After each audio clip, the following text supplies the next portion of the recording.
जय हिंद दोस्तों, आप सभी का स्वागत है आपके अपने यूट्यूब चैनल एसजी स्टडी पे। दोस्तों अभी हम करने वाले हैं जीके के प्रैक्टिस सेट 5 को। तो चलिए क्लास को शुरू करते हैं।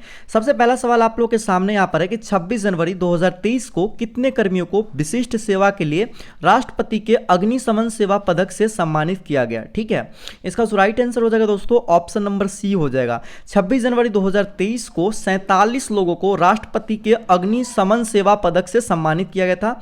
यह अग्निशमन सेवा पदक जो है ना मेरे भाई, ये राष्ट्रपति के द्वारा दिया जाता है और राष्ट्रपति के जो होमगार्ड होते हैं ना, होमगार्ड बेसिकली उनको ये अवार्ड दिया जाता है। ठीक है, अब ये देखो कि अग्निशमन है, बहुत सारे बच्चे गलत पढ़ लेंगे, यहाँ पर ये है। ठीक है, आप लोग देख लेना, अग्निशमन है ये। ठीक है, अग्निशमन अवार्ड है। ठीक है, अब चलिए अगला क्वेश्चन की ओर बढ़ते हैं। अगला सवाल यहाँ पर देखो क्या कह रहा है कि बुद्ध चरित्र के जो लेखक कौन थे। तो इसका जो राइट आंसर हो जाएगा अश्वघोष। अश्वघोष जो थे मेरे भाई, वो बुद्ध चरित्र के लेखक थे। तो आप लोग याद रखिएगा, ये बुद्ध चरित्र जो है, ठीक ना मेरे भाई, ये लिखा गया था कब? तो ये लिखा गया था मेरे भाई दूसरी शताब्दी में। कब? दूसरी शताब्दी में क्या किया गया था मेरे भाई? शताब्दी में ये लिखा गया था बुद्ध चरित्र, अश्वघोष के द्वारा इसको लिखा गया था। ठीक है, तो आप लोग याद रखिएगा। उसके बाद आप लोग याद रख सकते हैं, ये जो अश्वघोष है ना मेरे भाई, ये भारत के सबसे बड़े कवि हैं। क्या है? सबसे बड़े कवि हैं, बड़े कवि। ठीक है, बड़े कवि। और संस्कृत नाट्य के अगर पूछा जाए कि संस्थापक कौन है, तो वो है अश्वघोष। ठीक है, अश्वघोष क्या है? संस्कृत नाट्य के मतलब कि संस्थापक है और भारत के सबसे बड़े कवि में इनको माना जाता है, अश्वघोष को। ठीक है, उसके बाद आप लोग यहाँ पर एक चीज़ और यहाँ पर देख सकते हो, बहुत बार एग्जाम में पूछा जाता है, जैसे कि नागार्जुन है। ठीक है, नागार्जुन को दोस्तों भारत का अगर पूछा जाए कि आइंस्टीन, ठीक है, क्या मेरे भाई आइंस्टीन पूछा जाए कि आइंस्टीन किसे कहा गया है, तो वो हो जाएगा मेरे भाई नागार्जुन को भारत का आइंस्टीन भी कहा जाता है। तो आप लोग याद रखिएगा, जितने भी मैं फैक्ट बता रहा हूं उनको आप लोग कॉपी पे जरूर नोट कीजिएगा, बहुत इंपॉर्टेंट है आपके एग्जाम के लिए। अगला देखो क्वेश्चन कह रहा है कि निम्न में से कौन सी भूकंपीय तरंगे सर्वाधिक विनाशकारी होती है। इसमें से कौन सी, जैसे कि देखो कि इसमें भूकंपीय जो तरंगे होते हैं ना, बेसिकली 3 प्रकार के, एक तो होते पी लहरें या तरंगे, ठीक है, उसका होता है एस लहरें या तरंग, या और तीसरा होता है सतही तरंग। ये 3 प्रकार के भूकंपीय तरंग होते हैं और इसमें से जो होते हैं सबसे विनाशकारी जो होता है ना, वो होता है ऑप्शन नंबर सी, सतही तरंग। सतही तरंग जो है ना मेरे भाई, वो बहुत विनाशकारी भूकंपीय तरंग है, आप लोग को याद रखना है। ठीक है, ये जो होता है बेसिकली सतही तरंग जो होता है मेरे भाई, ये प्रकृति में जल तरंगों के समान होती है। ठीक है, जल में जैसा तरंग होता है उस तरह के तरंग इसके अंदर होता है, सतही तरंग के अंदर। और ये पृथ्वी के ठीक नीचे चलती है। ये जो सतही तरंग होती है, जो पृथ्वी के ठीक कहाँ चलती है? नीचे चलती है, और इसलिए क्या होती है? बहुत ज़्यादा विनाशकारी होती है। अगला क्वेश्चन की ओर बढ़ेंगे मेरे भाई। देखो यहां से बहुत क्वेश्चन आपके एग्जाम में बनते हैं। यहां से क्वेश्चन क्या बन सकते हैं? देखो पहला तो क्वेश्चन पूछ दिया कि सिंधु घाटी सभ्यता की जो खोज था किस वर्ष की गई थी। राइट आंसर हो जाएगा 1921 में। अब यहां से दूसरा क्वेश्चन ये बनता है, सिंधु घाटी सभ्यता की जो खोज किए थे ये कौन किए थे? ठीक है, तो ये हो जाएगा दयाराम क्या हो जाएगा मेरे भाई? सहनी हो जाएगा, जो कि क्या किए थे मेरे भाई?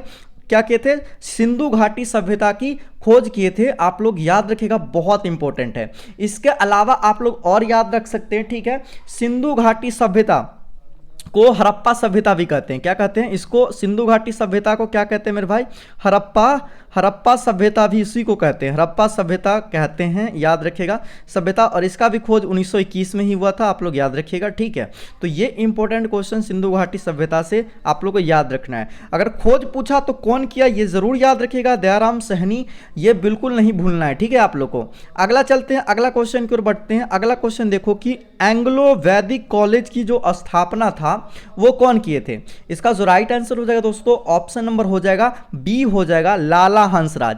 एंग्लो वैदिक कॉलेज या एंग्लो वैदिक स्कूल भी इसी को बोलते हैं। ठीक है, दोनों एक ही है और इनको दोनों नाम से जाना जाता है। ठीक है, जिसका मतलब कि इसको एंग्लो वैदिक कॉलेज को ना एक और नाम से जाना जाता है, वो होगा दयानंद। ठीक है, कभी कभी एंग्लो वैदिक कॉलेज ना लिख के आप लोग को यहां पर ऐसे लिखा रहेगा, दयानंद एंग्लो। ठीक है, एंग्लो वैदिक रहेगा। ठीक है, वैदिक आ रहेगा। ठीक है, तो ये जो है मुख्यतः इसकी जो स्थापना जो किए थे वो लाला हंसराज किए थे। अब यहाँ पर दयानंद अगर लिख देता है और ऑप्शन में दयानंद रहे तो बच्चे बहुत ज़्यादा दयानंद सरस्वती के साथ जाएंगे, लेकिन ये अगर आप लोग करते हो तो वहां पर क्या हो जाएगा मेरे भाई, आप लोग का गलती हो जाएगा, ठीक है। दयानंद के नाम पे ये क्या किए थे, लाला हंसराज जो थे ये मतलब कि स्कूल या कॉलेज की स्थापना किए थे, इसलिए उनके नाम या स्मृति के लिए यहां पर नाम को ऐड किया गया, ठीक है। शॉर्ट फॉर्म में इसको डीएवी भी बोलते हैं, डीएवी, ठीक है। डीएवी आप लोग देखे होंगे, बहुत सारे डीएवी स्कूल के नाम भी होते हैं, आप लोग देखे होंगे, तो ये डीएवी होते हैं। डीएवी के अंतर्गत, ठीक है, ये दयानंद सरस्वती एंग्लो वैदिक स्कूल या कॉलेज के तहत अभी तक 900 स्कूल, ठीक है, कितना 900 स्कूल, और आप लोग बता दूं 75 कॉलेज की स्थापना किया गया अभी तक, ठीक है, इंडिया में, और एक विश्वविद्यालय भी है, एक यूनिवर्सिटी है मेरे भाई, और 75 कॉलेज भी है, ठीक है। तो डीएवी के अंतर्गत ये सब आता है, आप लोग याद रखिएगा। उसके बाद ये तो हो गया आप लोग को इसके बारे में। एक और आप लोग को पूछा जाता है आपके एग्जाम में, दयानंद सरस्वती जो है आर्य समाज की स्थापना की थी, किसका, आर्य समाज की। अगर पूछा जाए कि आर्य समाज की स्थापना किसने किया था, तो दयानंद सरस्वती किया था, आप लोग याद रखिएगा। अगला सवाल की ओर बढ़ते हैं। देखो ये जो क्वेश्चन है ना बहुत इंपॉर्टेंट है और बहुत अच्छा सवाल है। क्वेश्चन देखो क्या कह रहा है कि व्यपगत के सिद्धांत का प्रतिपादन निम्न में से किसके द्वारा किया गया था। राइट आंसर हो जाएगा ऑप्शन नंबर ए हो जाएगा दोस्तों, लॉर्ड डलहौजी के द्वारा क्या किया गया था मेरे भाई, व्यपगत के सिद्धांत को लागू किया गया था। अब देखो यहां पर व्यपगत के सिद्धांत है, बहुत सारे बच्चों को समझ में नहीं आ रहा होगा कि ये व्यपगत का जो सिद्धांत है वो क्या होता है। इसी सिद्धांत को बोलते हैं दोस्तों हड़प नीति। क्या बोलते हैं, हड़प नीति बोलते थे। क्या बोलते थे, इसी सिद्धांत को हड़प नीति। ये डलहौजी का हड़प नीति या डलहौजी का व्यपगत के सिद्धांत भी बोलते हैं इसको।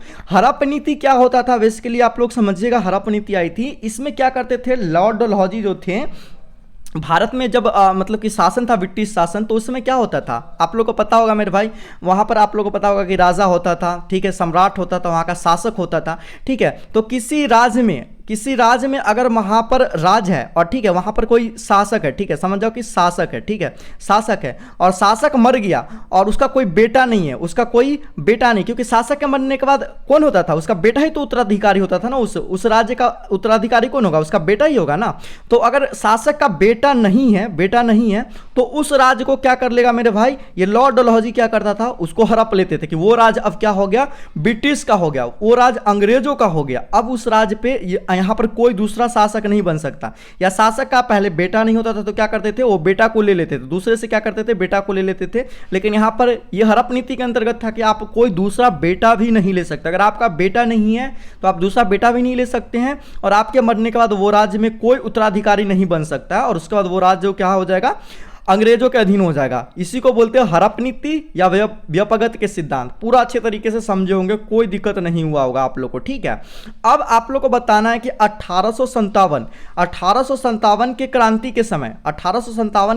के समय जो हम लोग के यहाँ पे वाइसराय थे, या हम लोग बोल सकते हैं मेरे भाई जो गवर्नर जनरल थे वो कौन थे, तो वो थे मेरे भाई लॉर्ड कैनिंग था। लॉर्ड कैनिंग पिछले वीडियो में आप लोग को हम बताए थे, 1857 के क्रांति के समय लॉर्ड कैनिंग क्या थे मेरे भाई, गवर्नर जनरल थे, और ये प्रथम वाइसराय भी थे भारत के। ये भारत के प्रथम वाइसराय भी थे, फर्स्ट वाइसराय भी थे। आप लोग को पता होगा अगर क्लास अच्छे से कर रहे हो तो वाइसराय भी थे। तो आप लोग इसको याद रखिए, जो भी फैक्ट बताता हूं उसको नोट करते चलिए, याद करते चलिए। अगला सवाल की ओर बढ़ते हैं। अगला सवाल देखिए यहां पर क्या कह रहा है, बहुत अच्छा सवाल आ गया। 14 फरवरी को पुलवामा हमले की बरसी के रूप में मनाया जाता है। हमला किस साल हुआ था, देखो 14 फरवरी को पुलवामा हमले हुआ था, आप लोग को सबको पता है। ये कब हुआ था मेरे भाई, 2019 में हुआ था। कब हुआ था मेरे भाई, 2019 में हुआ था। ये 14 फरवरी जो था हम लोग के लिए बहुत दुखद का दिन था, जिसमें कि क्या हुआ था मेरे भाई, सीआरपीएफ, आप लोग को पता होगा मेरे भाई, सीआरपीएफ के 40 जवान जो थे मेरे भाई, 40 जवान जो थे ये क्या हो गए थे, शहीद हो गए थे इस दिन, ठीक है। क्या हो गए थे, शहीद हो गए थे हमारे 40 जवान।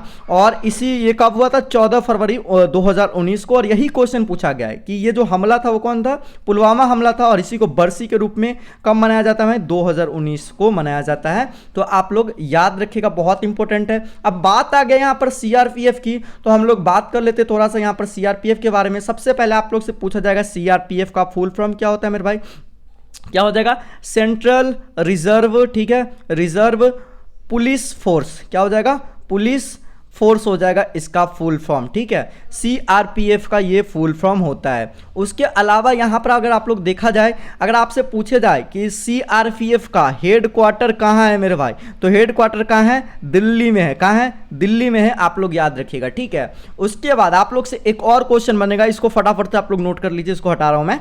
अब देखिए अगला जो क्वेश्चन आप लोग से पूछा जाएगा, सीआरपीएफ के महानिदेशक कौन है मेरे भाई, तो महानिदेशक जो हो जाएंगे मेरे भाई, वो हो जाएंगे मेरे भाई डॉक्टर सुजय, ठीक है, सुजय लाल थाउसेन, ठीक है, लाल थाउसेन हो जाएगा। ये हो जाएगा मेरे भाई क्या, ये सीआरपीएफ के महानिदेशक पूछ लिए जाते हैं मेरे भाई, इसलिए इतना चीज मैं आप लोग को बता रहा हूं, ये जरूर याद रखिएगा महानिदेशक को, ठीक है। अब देखो यहां पर 14 फरवरी वाले बच्चे के मन में ये भी चल रहे होंगे, सर इस दिन तो वैलेंटाइन डे भी होता है, ठीक ना, आप लोग को पता होगा ना वैलेंटाइन डे, सबको तो जीएफ होगा सबके पास, तो वैलेंटाइन डे भी मनाते हैं। लेकिन देखो मेरे भाई ये जो है 14 फरवरी हम लोग के लिए ये जो है बहुत दुखद का दिन है, ठीक है, आप लोगों को पता होगा, बाकी आप लोग मनाते हो तो सही बात है, ठीक है। चलो आगे चलते हैं हम यहाँ पर अगला जो क्वेश्चन की ओर। अगला क्वेश्चन देखो क्या कह रहा है, निम्न में से किसने मनसबदारी प्रणाली की शुरुआत की थी। मनसबदारी प्रणाली की जो शुरुआत किया था मेरे भाई अकबर, कौन किया था, अकबर, भूलिएगा बिल्कुल भी नहीं, ठीक है। अब आ गया यहाँ पर मनसबदारी प्रणाली, तो सबसे पहले अकबर ने इसको शुरुआत किया। तो अब हम लोग जानते हैं अकबर के बारे में। सबसे पहले हम लोग जानते हैं कि अकबर है, इसका जो जन्म हुआ था वो कब हुआ था। इसका जन्म जो हुआ था मेरे भाई, ये हुआ था 1542 ईस्वी में। कब हुआ था, 1542 ईस्वी में हुआ था। इसका बचपन का नाम, ठीक है, बचपन, ठीक है, बचपन का नाम, ठीक है, बचपन का जो नाम हो जाएगा वो क्या हो जाएगा, जलाल हो जाएगा। क्या हो जाएगा, जलाल हो जाएगा इसका बचपन का नाम, आप लोग याद रखिएगा। उसके अलावा आप लोग याद रख सकते हो मेरे भाई बचपन का नाम। इसकी मृत्यु कब हुई थी, इसकी मृत्यु हुई थी 1605 ईस्वी में। 1605 ईस्वी में इसकी क्या हो गई मेरे भाई, मृत्यु हो गई, ठीक है। इतना चीज नोट कर लीजिए फटाक से। अब चलिए जो अकबर का पिता का नाम, ठीक है, पिता का जो नाम था वो कौन था मेरे भाई, अकबर का पिता हुमायूं था। बहुत बार एग्जाम में पूछा गया क्वेश्चन है, ठीक है, हुमायूं था। और अकबर के जो टोटल जो नवरत्न थे, ठीक है, पूछा जाता है कितने नवरत्न थे अकबर के दरबार में, तो नवरत्न टोटल जो थे 9 नवरत्न थे। कितने, 9 नवरत्न थे। बहुत इंपॉर्टेंट सवाल है आपके एग्जाम के लिए, तो आप लोग इतना चीज अकबर से रिलेटेड याद रखिएगा। अगला सवाल की ओर बढ़ते हैं मेरे भाई। अगला सवाल देखो क्या कह रहा है, ये क्वेश्चन तो कोई नहीं छोड़ेगा मेरे को जहां तक लग रहा है। देखो नाटू नाटू गाना किस फिल्म से संबंधित है, फटाक से बताओ। इसका जो राइट आंसर हो जाएगा ऑप्शन नंबर ए, RRR। सबने देखा होगा मेरे भाई, नाटू नाटू सॉन्ग तो कितना फेमस है, नाटू नाटू नाटू, तो ये आपको पता होगा मेरे भाई। तो ये नाटू नाटू सॉन्ग जो है RRR से। अब आ गया बात RRR का। अब यहाँ पर नाटू नाटू सॉन्ग इतना फेमस क्यों है मेरे भाई, तो आप लोगों को सबसे पहले देखो कि नाटू नाटू सॉन्ग को है ना, नाटू नाटू सॉन्ग को 2023 में, इसी साल आप लोग को पता है कि ऑस्कर मिला है, ठीक है, ऑस्कर मिला है इस सॉन्ग को, आप लोग को पता होगा। देखो इस साल 2 ऑस्कर मिला है हमारे इंडिया में, ठीक है। एक तो हम लोग को नाटू नाटू सॉन्ग के लिए ऑस्कर मिला, दूसरा किसको मिला मेरे भाई, दूसरा जो हम लोग को ऑस्कर मिला वो मिला था द एलिफेंट। आप लोग नोट कर लीजिएगा मेरे भाई, बहुत इंपॉर्टेंट सवाल है ये, ठीक है, विस्पर्स के लिए, ठीक है, विस्पर्स। तो ये एक जो है ना द एलिफेंट विस्पर्स जो है मेरे भाई, आप लोग यहां पर ध्यान दीजिएगा। द एलिफेंट विस्पर्स एक तमिल लैंग्वेज में, ठीक है, तमिल लैंग्वेज में एक शॉर्ट डॉक्यूमेंट्री मूवी है। शॉर्ट मूवी जो बोलते हैं ना, शॉर्ट डॉक्यूमेंट्री मूवी, वो है द एलिफेंट विस्पर्स, इसको मिला। और दूसरा हम लोग का RRR का जो सॉन्ग था नाटू नाटू, उसको ऑस्कर मिला। तो ये 2 को क्या मिला है इस बार, ऑस्कर मिला था। बात आ गई है ऑस्कर के, ये दोनों नोट कर लेना किसको किसको ऑस्कर मिला है मेरे भाई। अब बात करते हैं हम यहाँ पर थोड़ा सा और ऑस्कर के बारे में। आ गया ऑस्कर के बारे में, तो ऑस्कर भारत में सबसे पहले ऑस्कर किसको मिला था, तो मिला था भानु अथैया को मिला था, ठीक है, भानु अथैया को मिला था। किसके लिए मेरे भाई, तो इसको गांधी मूवी के लिए मिला था। गांधी मूवी में ये ने कॉस्ट्यूम जो होता है ना, कपड़े वपड़े, उसको डिजाइन की थी, उसके लिए इसको मिला था ऑस्कर सबसे पहले भारत के अंदर में, भानु अथैया को, आप लोग बिल्कुल मत भूलिएगा। उसके बाद यहाँ पर RRR है, RRR के आप लोग से पूछ देगा कि डायरेक्टर का नाम क्या है, ये भी पूछा जाता है मेरे भाई बहुत बार, ठीक है, क्योंकि ये बहुत चर्चित मूवी रह गई। ऑस्कर मिला है, ऑस्कर मिलना इजी नहीं होता, आप लोग को पता होगा। तो अगर इसको ऑस्कर मिला तो आपको पूछेगा कि इसका जो मतलब कि डायरेक्टर थे इस फिल्म के, वो कौन था, तो वो था S.S. राजमौली, ठीक है, राजमौली जो थे इनके डायरेक्टर थे, आप लोग को पता होगा। बाकी RRR मूवी में तो कौन हीरो है, आप लोग एक्सपर्ट हो, कमेंट सेक्शन में जरूर बता दीजिएगा इस मूवी में कौन कौन हीरो थे। अगला क्वेश्चन की ओर बढ़ते हैं, 10 नंबर और आज का आखिरी सवाल देखिएगा क्या कह रहा है। आज का आखिरी सवाल है, धौलावीरा निम्नलिखित धौलावीरा जो है यहाँ पर यूनेस्को की विश्व विरासत सूची में शामिल होने वाला डैश भारतीय स्थल मिला। धौलावीरा हो जाएगा, यहाँ पर बीरो लिखा हुआ है, बीरा कर देना, ठीक है। चलो इसका जो राइट आंसर हो जाएगा ऑप्शन नंबर सी, ये 40वां भारतीय स्थल में शामिल होने वाला क्या है, धौलावीरा है, ठीक है, इसका हो जाएगा। देखो विश्व विरासत स्थल क्या होता है, ये विश्व विरासत होता क्या है मेरे भाई, यूनेस्को में शामिल क्यों किया जाता है विश्व विरासत स्थल को, ठीक है, यूनेस्को के अंदर।